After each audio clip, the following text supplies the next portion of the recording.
The Fool is one of the most complex and fascinating symbols in the tarot, and indeed in Western esoterica in general. In fact, much of the actual major arcana can be read as the story of the Fool. It's an important card, and in very basic terms it can mean everything from new beginnings to, which obviously could also mean an ending of something in one's life. And we are all the Fool at some point in our lives, either when we see the Fool in readings or when others see us as the Fool. However, this video really is about the Fool card symbolism in Aleister Crowley's incredible Thoth deck. And there's so much symbology in these cards, which is missed if we simply read them like regular tarot cards. And so what we're going to do is look through some of the actual symbols that you can find in Crowley's version here of the Fool. And of course the first thing which really leaps out at you is the colour of the Fool here, and indeed how different the Fool looks to, for example, the more commonly seen Rider-Waite version. Crowley's Fool here is a green man. It's a symbol of Beltane, a symbol of new life in the spring. And of course new life representing being reborn onto one's spiritual journey, onto the journey that the Fool here is actually making. It's a very fertile, very new and very powerful symbol to actually begin with. The Fool himself, I'm using a male pronoun if you like for this. The Fool is still androgynous. Always has been in most decks, although I think this particular Fool looks, if anything, slightly more masculine, but the Fool is always an androgynous card, which is actually just worth noting. But we can see here that he's actually leaping. It almost looks as if he's jumping from the card outwards into the actual world, which is, really powerful, energetic pose. He's leaping out into the world and he's doing it with real enthusiasm. He's saying carpe diem, seize the day, yes to life, let's set out on the beginning of this fantastic journey. It's also could be seen in that regard as a beginning of connecting to a spiritual path, even though he may only feel it in a brief whisper, a brief intuition. He's saying, yes, let's follow that path, let's go on this journey, and it's a really powerful image. And if we look at the head of the Fool, we can see that he's wearing, on the Thoth deck, a crown of diamonds, which is a really esoteric symbol, which represents Kether, which is the first Sephiroth, or the first circle, if you like, on the Tree of Life. And therefore it represents pure, crystalline, pure, undiluted spirit flowing through the top of his head, flowing through the crown chakra. It's filling the Fool with the pure spirit energy through this. And it represents, in that respect, of course, a channeling of consciousness, a channeling of pure spirit energy, which is the world of inspiration. It's the inspiration that he's getting for the journey.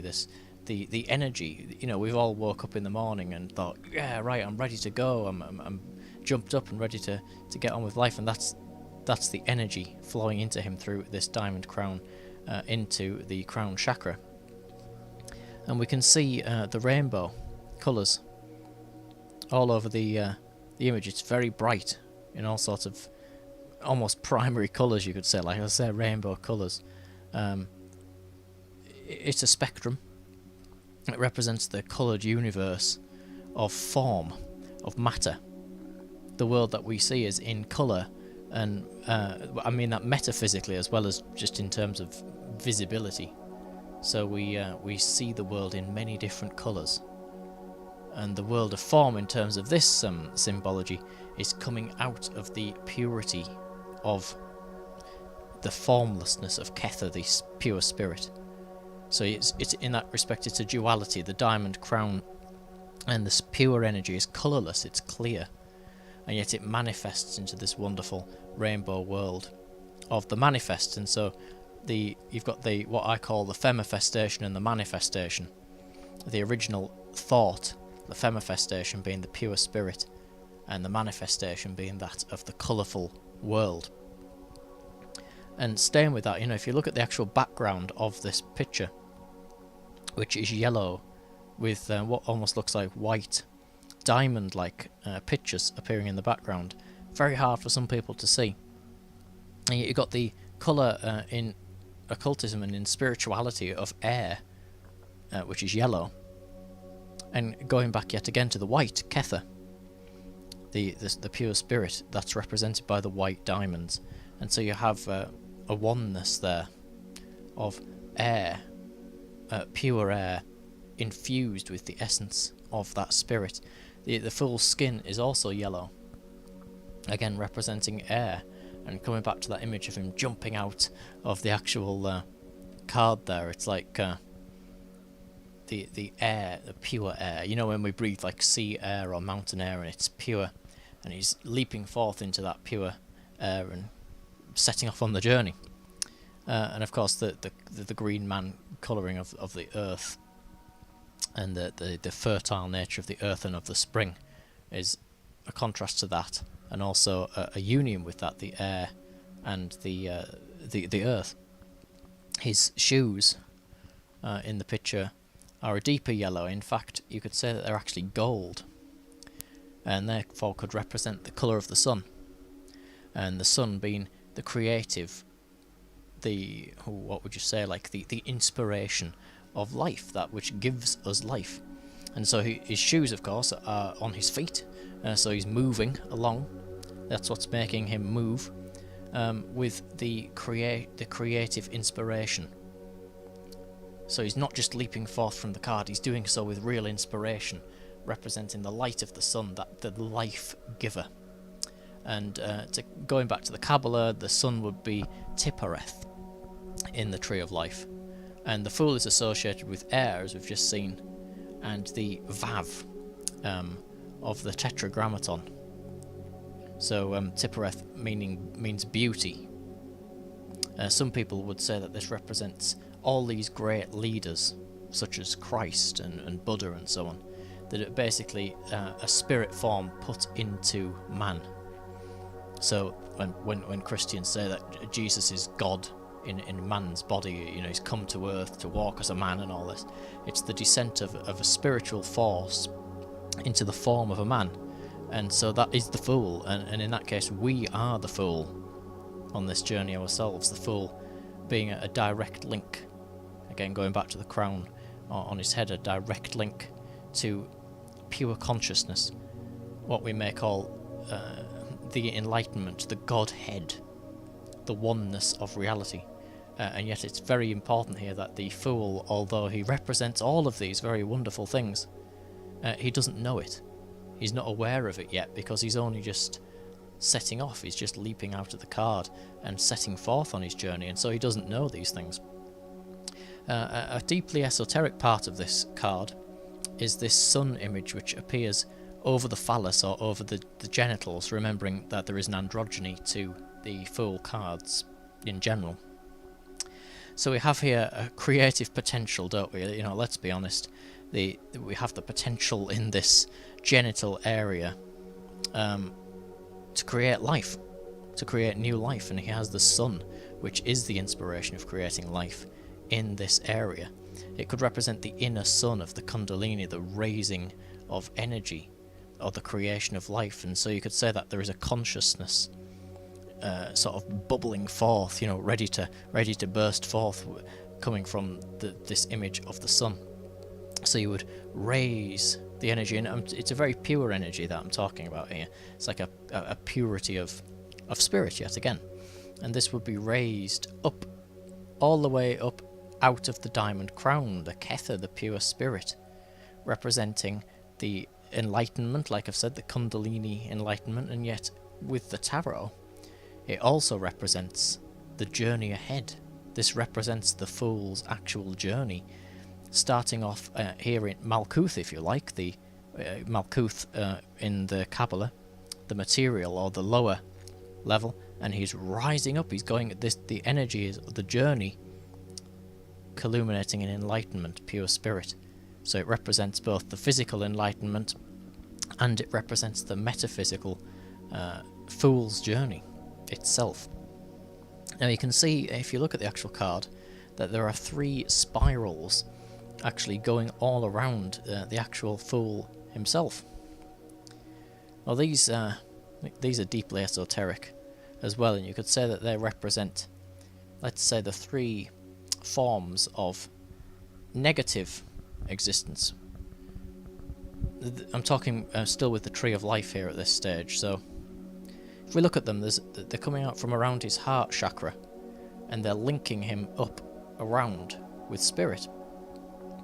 Now, the spiritual path that the tarot speaks about, and that all of these types of things speak about, is ultimately one of the heart representing love. David Icke's book, Infinite Love is the Only Truth, Everything Else is Illusion. And we're staying with Crowley, do as thou wilt should be the whole of the law. Love is the law, love under will. The true will, the universal love. The spiritual path is essentially the desire of one's heart to express a universal frequency that we would say as love. I don't mean that in a romantic sense, essentially, but of the love of anything. And so the soul, symbolically here, is within the heart chakra area, which is where these spirals are coming out of. And this can link us both back to the lower and up to the higher. And so we have this spiral.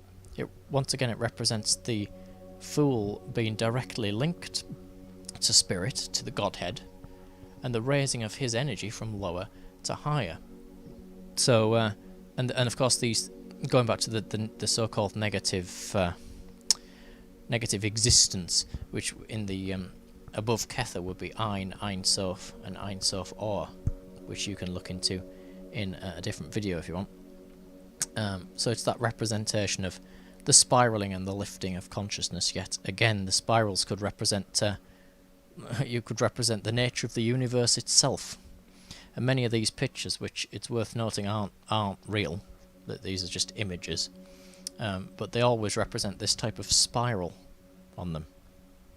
And so we have the ideas, and these are artists' impressions of the birth of universes, the births of galaxies and things.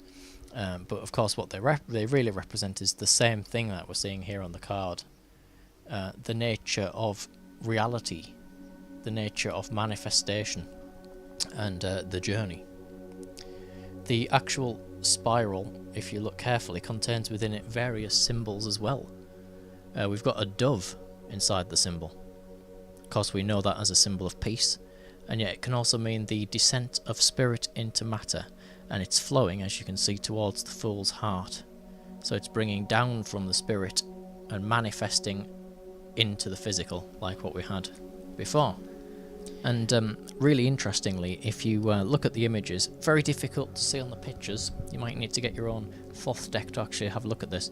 There's 20 rays of light coming out of the dove, and in Hebrew gematria, the 20 could be represented as Yod, the letter Yod, and Yod, according to Jewish sages anyway, could represent the world, the coming of the world into completeness. So again, like the fool's journey itself in that respect. You've also got a vulture appearing within the spirals, and this almost certainly represents Mut, the Egyptian mother goddess Mut, meaning mother. The name Mother Mut. Again, it can also still be androgynous in some respect, if you want to connect it back to the beginning of the video, because you would have the power of both masculine and feminine reproduction.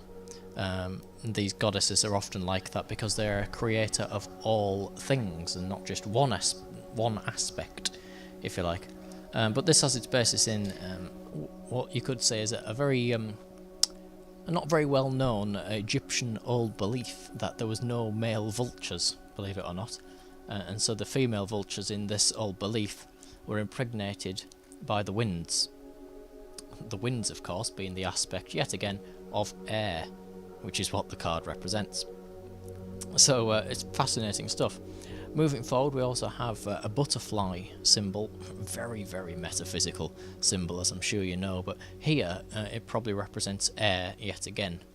The soul is entering the body of the fool as he goes on his journey. It really represents the very moment that the soul comes down into him and it inspires him to set off on this journey. And the job of the butterfly here is transformation, of course. It's a transformation from dull man into shining man, the transformation from the old into the new, which is the new beginnings symbol that we have with the fool in its basic sense. And it also represents that in this quest that he is to go on, the fool is to transform himself.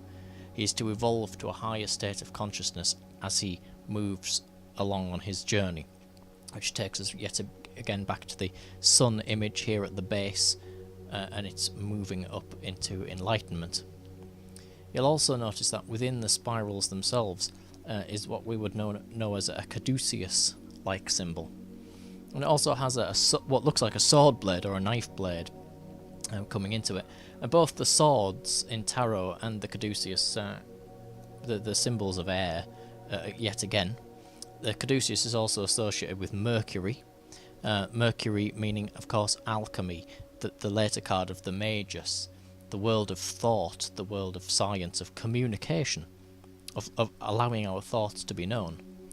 And the sword, which runs through it, all of the sword cards in tarot represent air, and so having that huge connection imprinted into the very first card here, which I think is absolutely fantastic that they've gone to that detail to actually do that. And here's an interesting one as well. Staying with the caduceus, you'll notice if you look very closely that there is actually a pine cone actually on the caduceus. So the pine cone is occasionally, if you look at pine cones, they're on this type of symbol, they are intertwined with vines, or like a rose and briar type symbol, which comes around and then is crowned with a pine cone.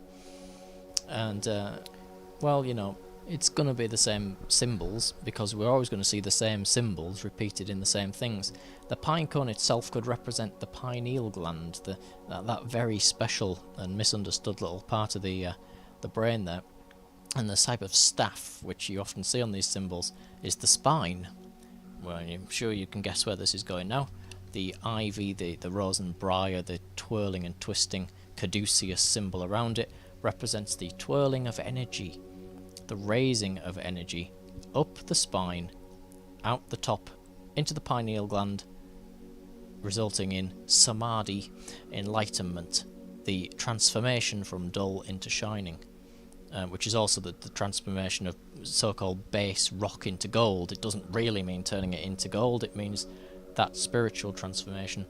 And there's the symbol that we have all throughout this Thoth Fool symbol. Incredible. And we can see grapes as well. There's a vine of grapes actually wrapping around him, which makes a circle around his heart. You have to look carefully to see some of these things, because people don't often see them. So there are the grapes actually going around the heart there. This is a fantastic symbol. It represents the intoxication of the spirit, the wine of life.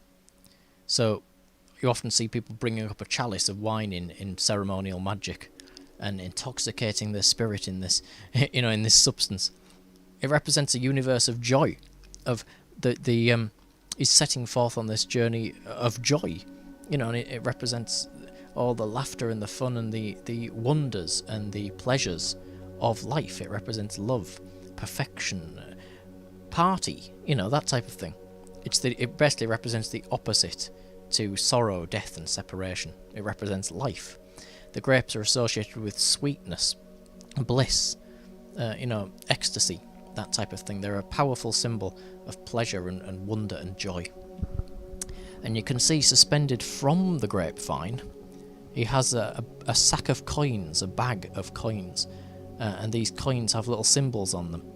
And these symbols are actually representing all they're astrological symbols for planets, and yet they also represent all of the 12 signs of the zodiac, which is another good one. In his left hand we have another pine cone. This one a flaming pine cone, of course, really representing the awakening experience. And in his right hand we have a cup. And so the cup in his right hand, the contents, as you can see, are coming forth from below. And at the bottom of the cup is a pyramid. Okay, now the pyramid, in terms of this symbol, is the masculine counterpart. And the bowl which is receiving what is flowing forth is the feminine counterpart. So we have a phallus and a womb, if you want to go into it in crass symbols like that. That's essentially what you've got. It's a creative fire, a creative union, which represents the spark that creates life. That's why we're here right now. That spark that creates life. And so the Fool here is representing spring, as we've seen right at the very beginning, and creation and new life. It's the creation of new life. And this is basically the theme that we're seeing all around the actual Fool in that respect, this kind of being born into this world, spiritually and physically as well. You got the tiger. Often a dog in some of the other Fools, but with Crowley's Thoth deck we have a tiger. The tiger here is a fearful symbol. It represents the fear, the thing which holds us back, but the Fool's ignoring it. As you can see, he's still leaping forward. He doesn't care that the tiger's grabbing on. He's saying, forget that, I'm leaping forth, I'm jumping in, I'm going for it. It's a brilliant symbol, because it's like when we set off on journeys and adventures, there is often a fear which holds us back, and one has to shake off that fear, and leap forth, as the Fool is doing here, into the journey. Now, between the legs and underneath the symbol is another massively esoteric bit of symbol, which is a flower arrangement. And if we just have a quick look at this one as well, so we have a rose, the topmost rose here. Again, this is going to represent air within the Rosy Cross and so on, within the Golden Dawn, which is a lot of Crowley's inspiration, which also links it back again to the top of the card, and the Kether, the pure spirit. We have a lily down on the right. This one represents Malkuth as well. You could also link it to Saturn if you wanted to, and other things, but I'm sticking with Malkuth, which symbols Earth, the physical realm of Earth, and a purity, a pure Earth in that respect, the lily. And we also have 3 smaller lilies on the right, so they're the same flower but 3 smaller versions. And below the flowers you can see the twins, and these exact same twins occur later on in the Thoth deck, so I might do a video on them later. They appear in the Lovers and the Sun card, and these are connected with the Tetragrammaton, the vow and the hay, which would be vibrated in various rituals using the magical voice of the Tetragrammaton, and which finally becomes enlightenment again. And they also represent, or they mirror, the twin, the Caduceus yet again. We'll also see the crocodile and the moon, and this is right at the bottom of the card, and a wonderful symbol. The moon is the archetypal feminine energy, of course, and the sun is the archetypal masculine energy. And so between these two energies, we've got the twins here. So the twins represent, of course, fertility, the creation of new life, yet again. And they're associated with the Fool because that is the Fool, that the Fool is new life. And so what we have here is a perfection of the creation of the universe. The crocodile is associated with Kronos and Saturn. And if we look at those images, of course, we can see the devouring of one's own children. Often because he would be afraid that they would overthrow him as king of the gods. So the importance of that is we're going to bring this to ancient Egypt. The ancient Egyptian idea of parthenogenesis. This represents the type of virgin birth that we've seen before. Similar to Mut, the mother, and the vulture that we had before. It's a type of, well, what would you call it? Offspring developing on their own from eggs without a mother or father, and asexual reproduction. It's common, there is such a thing, It can be found in certain fish and amphibians and reptiles and things, but it's not found in mammals, and which is getting massively esoteric. It basically means to be devoured by the Godhead, by the Enlightenment. To be devoured means to be metaphysically the same as to be initiated into this thing. So to the initiate of this, to the beginner of the journey, the crocodile would determine the spiritual meaning of the card as a return to zero. You've been devoured, it's come out, it's run full circle and gone back to zero. Zero, of course, being, as you may well know, the actual number of the Fool.